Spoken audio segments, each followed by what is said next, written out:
You know, it certainly was the inspiration for the movie, and we always tell people that to visit. But honestly, I have a lot of visitors that come here that have never heard of the Milan story.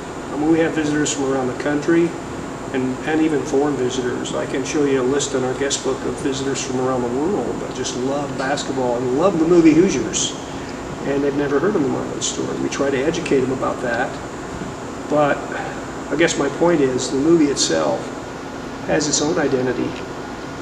It does kind of take it to another level, and you know, it's. I also like to tell visitors that, you know, it's the movie that bring a lot of people here, but it's the gym. I keep bringing them back because it really is. It's really representative of all the gyms around Indiana and even the Midwest that back in the day every little community had. And so I couldn't tell you the number of people that come in here, older guys, and they'll start looking around and they'll start reminiscing, and that's one of the joys of doing this.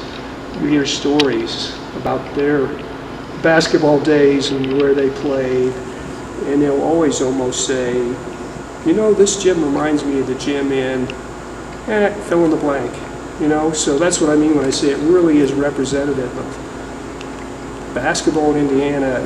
Every community had one, and we have young kids come in here, and you go down to the locker room, particularly if you go down to the locker room, and particularly if the showers have been on, or there have been sweaty ball players down there. It smells like an old-fashioned locker room that I remember when I played.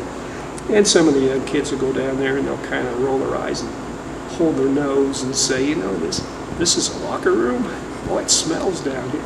They just don't have any concept about the old gyms, and that's part of their lore, and that's what I try to impress upon them.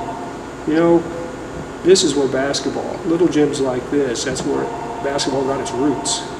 And in Indiana, that's why the game became so popular, you know. And Friday and Saturday night, it didn't matter what community you lived in, the little rural communities, it's where you went to meet your neighbors, get out of the cold winter months, the gloomy weather, and come into a nice bright place with lots of noise and cheer on your team and meet your neighbors. And it was just a gathering place for every community, and that's what made basketball, I think, so popular in the state.